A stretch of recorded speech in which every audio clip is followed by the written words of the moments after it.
समकालीन कहानियों की श्रृंखला में आज सुनिए सुधा जुगरान की लिखी हुई कहानी मुखरित मौन।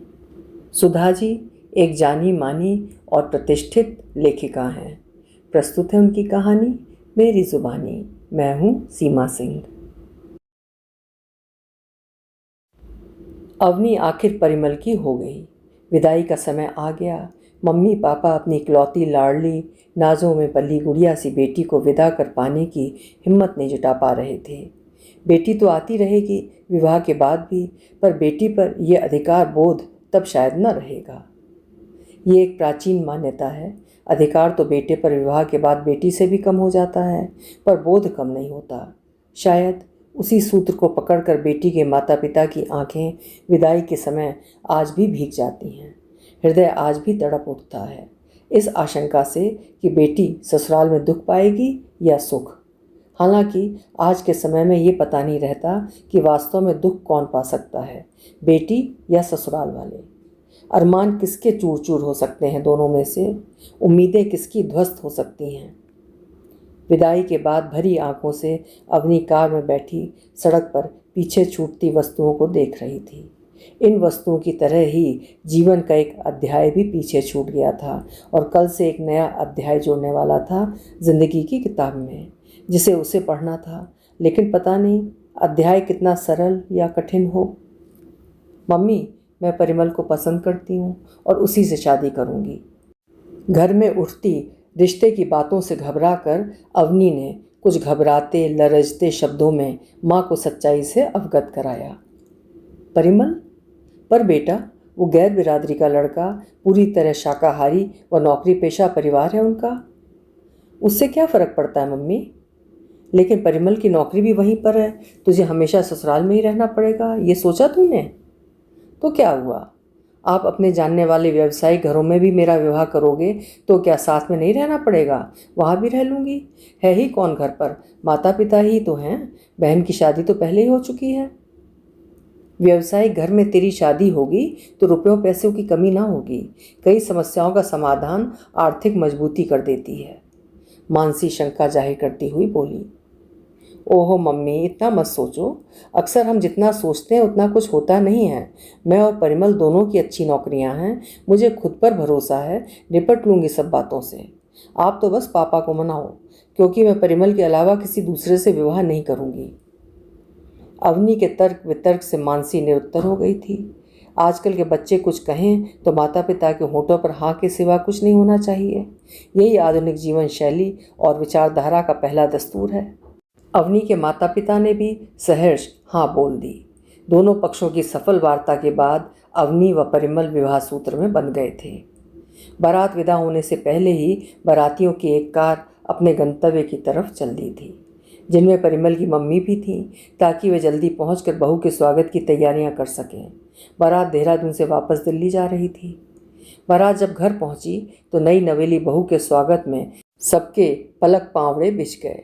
द्वार चार की थोड़ी बहुत रस्मों के बाद गृह प्रवेश हो गया।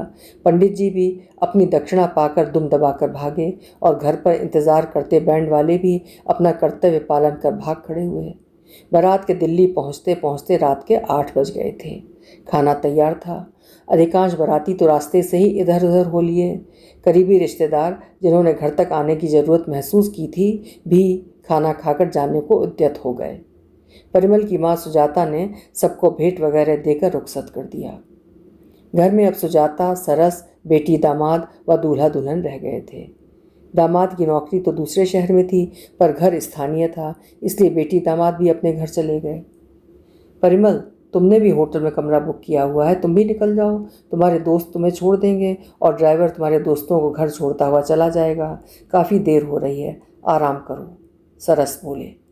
परिमल बहुत थका हुआ था। इतने थके हुए थे दोनों कि उनका होटल जाने का भी मन नहीं हो रहा था। यहीं सो जाते हैं। पापा, मेरा कमरा खाली ही तो है, घर में तो कोई मेहमान भी नहीं है। सुजाता चौंक गई। मन ही मन सोचा, नई बहू क्या सोचेगी। नहीं नहीं, तुम्हारा कमरा तो बहुत अस्त व्यस्त है। आज तो होटल चले जाओ, कल सब कुछ व्यवस्थित कर दूंगी, सुजाता बोली।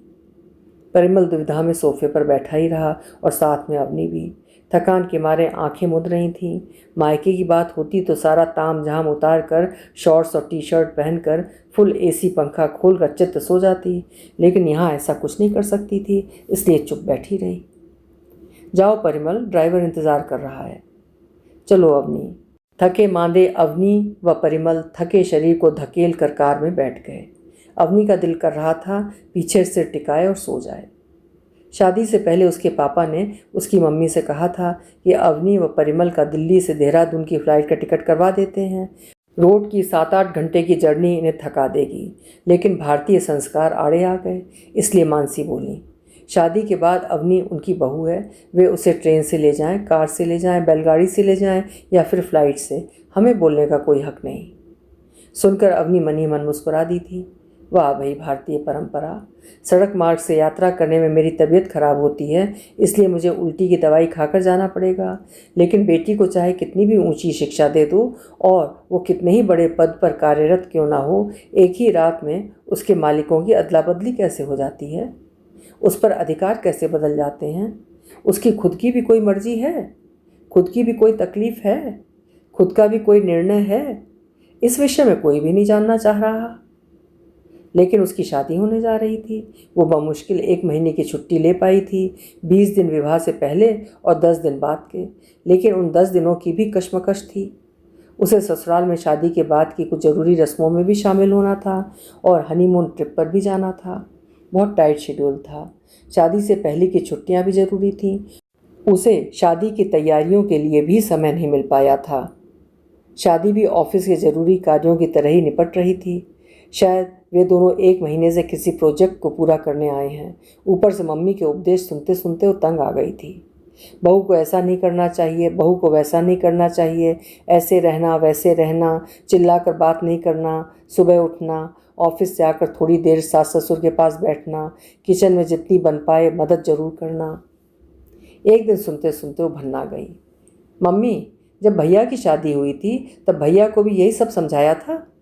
स्त्री पुरुष की समानता का ज़माना है, भाभी भी नौकरी करती है, भैया को भी सब कुछ वही करना चाहिए जो भाभी करती हैं। मसलन उनके माता पिता, भाई बहन, रिश्तेदारों से अच्छे संबंध रखना, किचन में मदद करना, भाभी से ऊंचे स्वर में बात ना करना, ऑफिस से आकर हफ्ते में भाभी के मम्मी पापा से 2-3 बार बात करना और सुबह उठकर भाभी के साथ मिलजुल कर काम करना आदि। लड़की को ही ये सब क्यों सिखाया जाता है। उसके बाद मम्मी के निर्देश कुछ बंद हुए थे। अवनी को मन ही मन मम्मी पर दया आ गई। गलती मम्मी की नहीं, मम्मी की पीढ़ी की है, जो नई पुरानी पीढ़ी के बीच झूल रही है। उच्च शिक्षित हैं, लेकिन अधिकतर आत्मनिर्भर नहीं रहीं, इसलिए कई तरह के अधिकारों से वंचित भी रहीं। उच्च शिक्षा के कारण गलत सही भले ही समझी हो, नए विचारों को अपनाने का माध्य भले ही रखती हों, लेकिन गलत को गलत बोलती नहीं हैं। नए विचारों को अपने आचरण में लाने की हिम्मत नहीं करती। यहाँ तक कि मम्मी की पीढ़ी की आत्मनिर्भर महिलाएं भी नई पुरानी विचारधारा के बीच झूलती, नई पुरानी परंपराओं के बीच पिसती रहती हैं। फुल होम मेकर्स की शायद आखिरी पीढ़ी है जो अब समाप्त होने की कगार पर है। कार होटल पहुंच गई और अवनी व परिमल को कमरे तक पहुंचाकर परिमल के दोस्त चले गए। रात के 12 बज रहे थे। कमरे में पहुंचकर दोनों ने चैन की सांस ली। दो प्रेमी पिछले 4 सालों से इसी रात का बेसब्री से इंतजार कर रहे थे, लेकिन थके शरीर नींद की आगोश में जाना चाहते थे। दोनों इतने थके थे कि बात करने के मूड में भी नहीं थे। शादी की 3 दिनों तक चली परंपरावादी प्रक्रिया ने उन्हें पूरी तरह थका दिया था। ऊपर से देहरादून दिल्ली का भीड़ के कारण 8-9 घंटे का सफ़र। दोनों उल्टे सीधे कपड़े बदलकर औंधे मुँह सो गए। सुबह देहरादून व दिल्ली के दोनों घरों में सभी देर से उठे, लेकिन 10 बजते बजते सभी उठ गए। बेटी को विदा कर बेटी की माँ आज भी चैन से कहाँ रह पाती है, चाहे वो लड़के को बचपन से ही क्यों ना जानती हो। 12 बज गए, मानसी से रहा ना गया। उन्होंने अवनी को फ़ोन मिला दिया। गहरी नींद के सागर में गोते लगा रही अवनी फ़ोन की घंटी सुनकर बमुश्किल जगी। परिमल भी झुंझला गया। स्क्रीन पर मम्मी का नाम देखकर मोबाइल ऑन कर कानों से लगा लिया। कैसी है मेरी अन्नी? सो रही है, मरी नहीं है, अवनी झुंझला कर बोली। इतनी सुबह क्यों फ़ोन किया? मम्मी को बुरा तो लगा पर बोली, सुबह कहाँ है, 12 बज रहे हैं, कैसी है? अरे कैसी है, मतलब क्या? कल 12 बजे तो आई हूँ देहरादून से, आज 12 बजे तक क्या हो जाएगा मुझे? हमेशा ही तो आती हूँ नौकरी पर छुट्टियों के बाद, तब तो आप फ़ोन नहीं करती। आज ऐसी क्या खास बात हो गई? कल मैसेज कर दिया था पहुँचने का ना। मानसी निरुत्तर हो गई, चुप हो गई। अभी तो मैं सो रही हूँ, फ़ोन रखो आप, जब उठ जाऊंगी तो खुद ही मिला दूंगी, कहकर अवनी ने फ़ोन रख दिया। मानसी की आंखें भर आईं। आज की पीढ़ी की बहू की तटस्थता तो दुख देती ही है, पर बेटी की तटस्थता तो दिल चीर कर रख देती है। ये असंवेदनहीन मशीनी पीढ़ी तो किसी से प्यार करना जैसे जानती ही नहीं। जब माँ को ऐसे जवाब दे रही है तो सास को कैसे जवाब देगी? मानसी एक शिक्षित गृहिणी थी और सास सुजाता एक उच्च शिक्षित कामकाजी महिला। वे केंद्रीय विद्यालय में विज्ञान की अध्यापिका थीं। सुबह 7:45 बजे घर से निकलती और 4:30 बजे घर पहुंचती। सरस रिटायर हो चुके थे, लेकिन सुजाता के रिटायरमेंट में अभी 3 साल बाकी थे। सुजाता आधुनिक ज़माने की उच्च शिक्षित सास थीं। कभी कार कभी स्कूटी चलाकर स्कूल जाती, लैपटॉप पर उंगलियां चलाती और जब किचन में हर तरह का खाना बनाती, काम वाली के ना आने पर बर्तन धोती, झाड़ू पोछा करती, तो उनके ये सब गुण पता भी न चलते। सरस एक पीढ़ी पहले के पति पत्नी के कामकाजी होने के बावजूद गृह कार्य में मदद करने में अपनी हेठी समझते और पत्नी से सब कुछ हाथ में मिल जाने की उम्मीद करते। सुजाता सिर्फ शारीरिक रूप से ही नहीं, मानसिक रूप से भी व्यस्त थीं। नौकरी की व्यस्तता के कारण उनका ध्यान दूसरी कई फालतू बातों की तरफ नहीं जाने पाता था। दूसरा, सोचने का आयाम बहुत बड़ा था। कई बातें उनकी सोच में रुकती ही नहीं थीं, इधर से शुरू होकर उधर गुजर जाती थीं। 2 बज गए थे, लंच का समय हो गया था। बच्चे अभी होटल से नहीं आए थे। सरस ने 1-2 बार फ़ोन करने की पेशकश की, पर सुजाता ने सख्ती से मना कर दिया कि उन्हें फ़ोन करके डिस्टर्ब करना गलत है। तुम्हें भूख लग रही है सरस, तो हम खाना खा लेते हैं, बच्चों का इंतज़ार कर लेते हैं। बच्चे तो अब यहीं रहेंगे, थोड़ी देर और देखते हैं, फिर खा लेते हैं। ना उन्हें बांधो ना खुद बंधो, वे आएंगे तो उनके साथ कुछ मीठा खा लेंगे। सुजाता के जोर देने पर थोड़ी देर बाद सुजाता और सरस ने खाना खा लिया। बच्चे 4 बजे के करीब आए। वे सोकर ही 2 बजे उठे थे, अब कुछ फ्रेश लग रहे थे। उनके आने से घर में चहल पहल हो गई। सरस और सुजाता को लगा बिना मौसम बाहर आ गई हो। सुजाता ने उनका कमरा व्यवस्थित कर दिया था। बच्चों का भी होटल जाने का कोई मूड नहीं था। परिमल भी अपने ही कमरे में रहना चाहता था, इसीलिए वे अपनी अटैचियाँ साथ लेकर आ गए थे। थोड़ी देर घर में रौनक कर खाना खाकर बच्चे फिर अपने कमरे में समा गए। अवनी अपनी मम्मी को फ़ोन करना फिर भूल गई। बेचैनी में मानसी का दिन नहीं कट रहा था। दोबारा फ़ोन मिलाने पर अवनी की सुबह की डांट याद आ रही थी, इसलिए थक हार कर समधिन सुजाता को फ़ोन मिला दिया। थकी हुई सुजाता भी लंच के बाद नींद के सागर में गोते लगा रही थीं। घंटी की आवाज़ से बमुश्किल आंखें खोलकर मोबाइल पर नजरें गड़ाईं। समधिन मानसी का नाम देखकर हड़बड़ाकर उठकर बैठ गईं। हेलो, वे आवाज़ को संयत कर नींद की खुमारी से बाहर खींचती हुई बोली। हेलो सुजाता जी, लगता है आपको डिस्टर्ब कर दिया। दरअसल अवनी ने फ़ोन करने को कहा था पर अभी तक नहीं किया। ओह, अवनी अपने कमरे में है। बच्चे 4 बजे आए होटल से, खाना खाकर कमरे में चले गए हैं। फ़ोन करना भूल गई होगी शायद। जब बाहर आएगी तो मैं याद दिला दूंगी। हाँ जी। बेटी की सुबह की डांट से क्षुब्ध मानसी सुजाता से भी संभल कर वह धीमी आवाज़ में बात कर रही थी। सुजाता का हृदय द्रवित हो गया। बेटी की माँ ऐसी ही होती है। बेटी की याद आ रही है? वे स्नेह से बोली। हाँ, आ तो रही है। मानसी की आवाज़ भावनाओं के दबाव से नम हो गई। पर ये आजकल के बच्चे माता पिता की भावनाओं को समझते कहाँ हैं? सुबह की घटना से व्यथित मानसी बोल पड़ी। नहीं नहीं, ऐसी बात नहीं। दरअसल बच्चों के जीवन में उलझने के लिए बहुत कुछ है, और माता पिता के जीवन में सिर्फ बच्चे, इसलिए ऐसा लगता है। अवनी बहुत प्यारी बच्ची है, लेकिन अभी नई नई शादी है ना, इसलिए आप चिंता मत कीजिए। वो आपकी लाडली बेटी है तो हमारे घर की भी संजीवनी है। बाहर आएगी तो मैं बात करने के लिए कह दूंगी।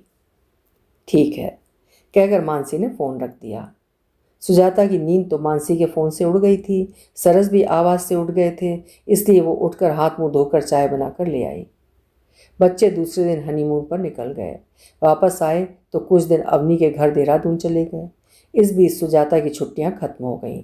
बच्चे वापस आए तो उनकी भी छुट्टियां खत्म हो गई थीं। दोनों के ऑफिस शुरू हो गए और दोनों अपनी दिनचर्या में व्यस्त हो गए।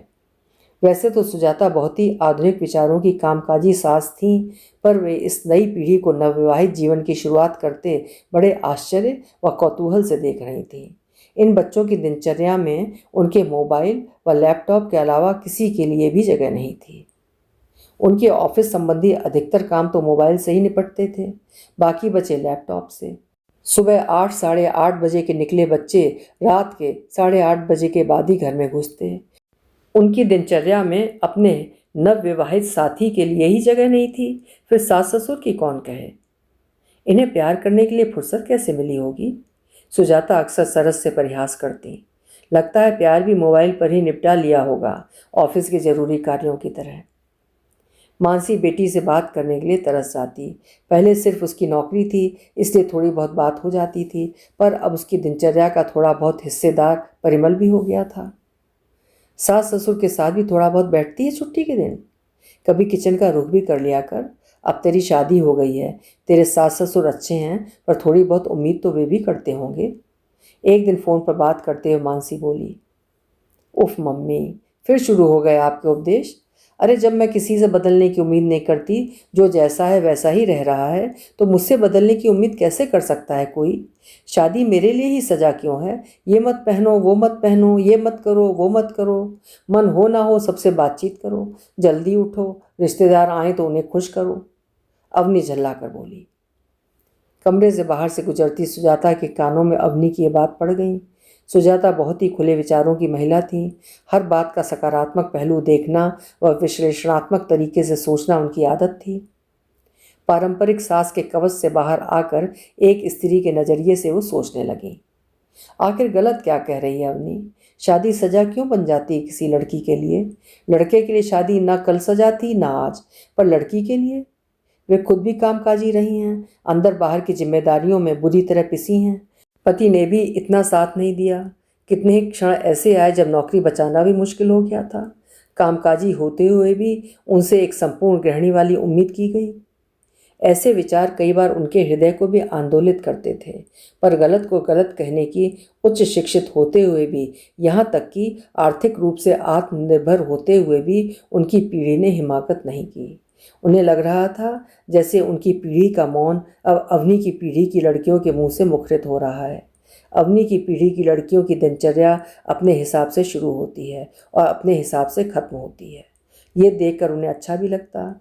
अवनी की पीढ़ी की लड़की का जीवन पति रूपी पुरुष के जीवन के खिलने व सफल होने के लिए आधार मात्र नहीं है, बल्कि दोनों ही बराबर के स्तंभ थे, एक भी कम या ज़्यादा नहीं।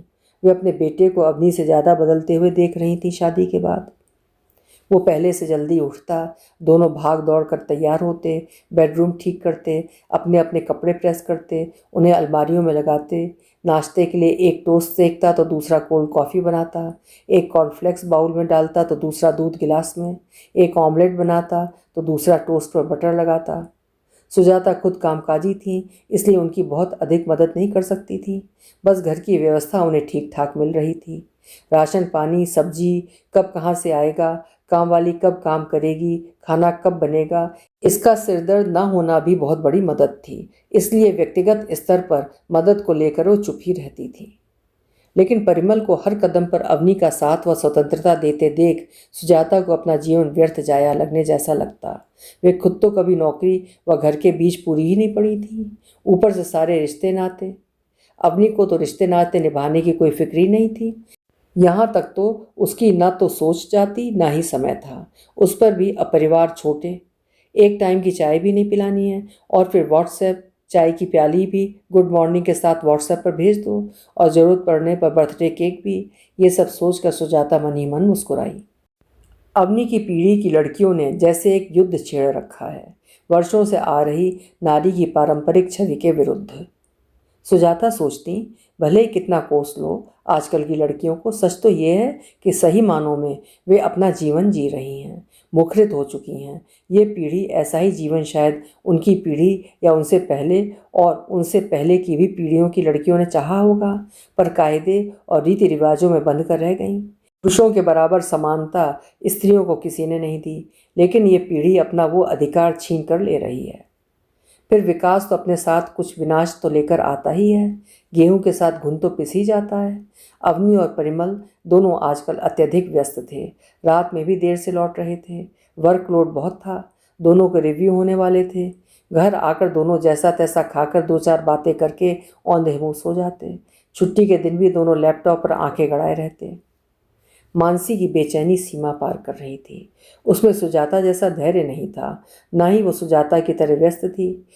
इसलिए नई पीढ़ी की या अपनी बहू की क्रियाकलापों को भी सहजता से नहीं ले पाती और अपनी भड़ास निकालने के लिए बेटी के कान भी उपलब्ध नहीं थे। माँ के दुख दर्द सुनना अवनी की पीढ़ी की लड़कियों की ना आदत है न फुर्सत। पर बेटी से मोह कम कर बहू से मोह बढ़ाना मानसी जैसी महिलाओं को भी नहीं आता। यदि अवनी ससुराल में न रहकर कहीं अलग रह रही होती तो मानसी अब तक आधमकती। पर नए नए समधियाने में जाकर रहने में पुराने संस्कार थोड़े आड़े आ ही जाते हैं। बेटी तो दो चार बातें करके फ़ोन रख देती, पर जब तब सुजाता से बात कर वो अपनी भड़ास निकाल लेती। उनका इस कदर पुत्री मोह देखकर सुजाता को अजीब तरह का अपराध बोध सालने लगता, जैसे उनकी बेटी को उनसे अलग करके उन्होंने कोई गुनाह कर दिया हो। उन्हें कभी मानसी की फ़ोन पर कई अजीबोगरीब बातों से चिड़चिड़ाहट होती तो कभी खुद भी एक बेटी की माँ होने के नाते द्रवित हो जाती। बेटी से प्यार तो सुजाता को भी बहुत था, पर उसकी व्यस्तता उन्हें प्यार जताने तक का समय नहीं देती। मोह की कौन कहे, पर मानसी की हालत देखकर उन्हें लगता कि सच्ची कहते हैं, खाली दिमाग शैतान का घर। हर इंसान को कहीं ना कहीं व्यस्त रहना चाहिए। नौकरी ही जरूरी नहीं है, और भी कई तरीके हैं व्यस्त रहने के। उसका दिल करता किसी दिन इत्मीनान से समझाए मानसी को कि बच्चों से मोह अब कुछ कम करे और खुद की ज़िंदगी से प्यार करे। अभी 55-56 वर्ष की उम्र होगी उनकी। बहुत कुछ है ज़िंदगी में करने के लिए। अभी हर समय बेटी बेटी करके उसके मोह में फंस कर वो खुद की भी ज़िंदगी बोझ बना रही हैं और बेटी की ज़िंदगी में भी उलझन पैदा कर रही हैं। अवनी की पीढ़ी की लड़कियों की ज़िंदगी व्यस्तता भरी है। इस पीढ़ी को कहाँ फुर्सत है कि वो माता पिता सास ससुर के भावनात्मक पक्ष को अंदर तक महसूस करे, लेकिन समझा न पाती। रिश्ता ही ऐसा था जो। इसी बीच कंपनी ने अवनी को 15 दिन की ट्रेनिंग के लिए चेन्नई भेज दिया। अवनी जाने की तैयारी करने लगी। घर में किसी के मन में दूसरा विचार ही ना आया। एक आत्मनिर्भर लड़की को ऑफिस के काम से जाना है तो बस जाना है, लेकिन अवनी की मम्मी बेचैन हो गई। कैसे रहेगी तू वहाँ अकेली इतने दिन? कभी अकेली रही नहीं तू। दिल्ली में भी तू अपने फ्रेंड के साथ रहती थी, मानसी कह रही थी। सुजाता को भी मोबाइल की आवाज़ सुनाई दे रही थी। अकेले का क्या मतलब मम्मी? नौकरी में तो ये सब चलता रहता है। कंपनी मुझे भेज रही है। आप हर समय चिंता में क्यों डूबी रहती हैं? ऐसा करो, आप और पापा कुछ दिनों के लिए कहीं घूम आओ, या ऐसा करो गरीब बच्चों को इकट्ठा करके आप पढ़ाना शुरू कर दो, अवनी बनाती हुई बोली। अवनी की बात सुनकर सुजाता की हंसी छूटने को हुई। तू हर समय बात टाल देती है। मैं तुझे अकेले नहीं जाने दे सकती। मैं चलती हूँ तेरे साथ। ओफो मम्मी, आपका बस चले तो मुझे वॉशरूम भी अकेले न जाने दो। मेरी शादी हो गई है अब। जब यहाँ किसी को कोई ऐतराज़ नहीं तो आप क्यों परेशान हो रही हैं? मेरे साथ जाने की कोई ज़रूरत नहीं। माँ की चिंता तू क्या जाने, जब माँ बनेगी तब समझेगी। मानसी की आवाज़ भर्रा गई। माएँ अगर इतनी चिंता करती हैं तो मुझे माँ ही नहीं बनना। न रहेगा बांस न बजेगी बांसुरी। मैं फ़ोन ऑफ कर रही हूँ। मुझे ऑफिस का ज़रूरी काम ख़त्म करना है। अच्छा, फ़ोन ऑफ मत कर, ज़रा मम्मी से बात कर अपनी। मम्मी ने फ़ोन सुजाता को पकड़ा दिया। आज मानसी की बातें सुनकर सुजाता का दिल किया कि बुरा ही मान जाए मानसी, पर वे अब चुप नहीं रहेंगी। अपनी बात बोलकर रहेंगी। वे फ़ोन पर बात करते करते अपने कमरे में आकर बैठ गईं। देख रही हैं आप, कैसे रहेगी वहाँ अकेली? मुझे भी मना कर रही है। आप परिमल से कहिए ना कि छुट्टी लेकर उसके साथ जाए।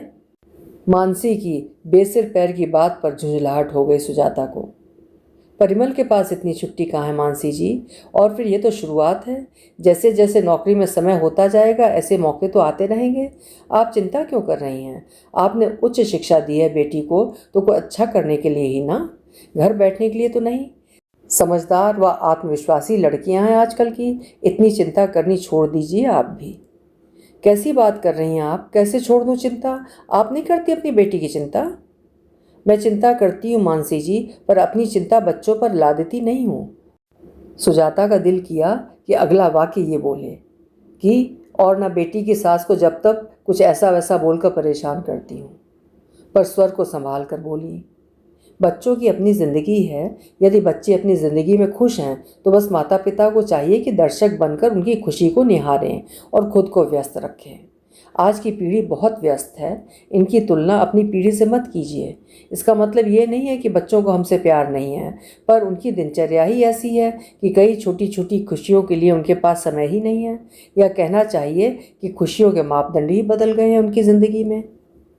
मानसी एकाएक रो पड़ी फ़ोन पर। सुजाता का दिल पसीज गया, लेकिन सोचा आखिर बेटी से मोह भंग तो होना ही चाहिए मानसी का।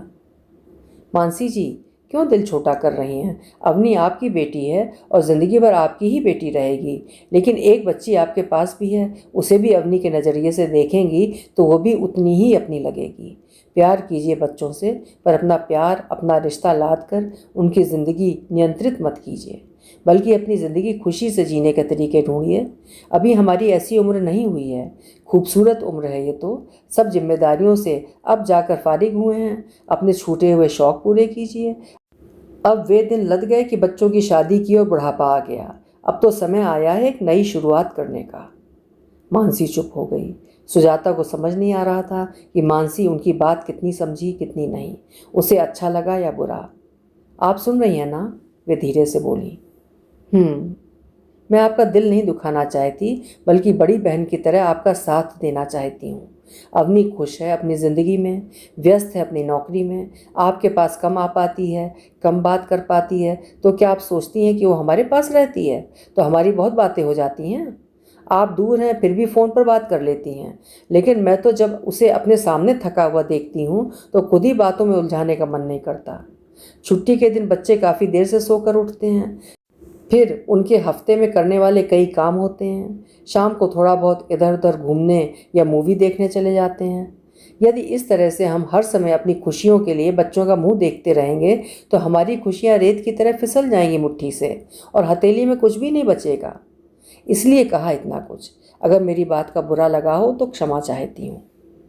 नहीं नहीं, आपकी बात का बुरा नहीं लगा, बल्कि आपकी बात पर सोच रही हूँ। बहुत सही कह रही हैं। अवनी भी जब तक कुछ ऐसा ही समझाती है, मगर जल्ला कर। मैं भी कोई नई राह ढूंढती हूँ। आप तो नौकरी में व्यस्त हैं, इसलिए ज़िंदगी को सही तरीके से समझ पा रही हैं शायद। नौकरी के अलावा भी बहुत से रास्ते हैं ज़िंदगी में व्यस्त रहने के। मैं भी रिटायरमेंट के बाद कोई नया रास्ता ढूंढूंगी। आप भी सोच कर ढूंढिए और ढूंढ कर सोचिए, कहकर सुजाता हंस दी। हाँ जी, आप बिल्कुल ठीक कह रही हैं। कब जा रही है अवनी? परसों सुबह की फ़्लाइट से। ठीक है, कल रात उसे गुड विशेस का मैसेज कर दूंगी, कहकर मानसी खिलखिलाकर हंस पड़ी, और साथ ही सुजाता भी।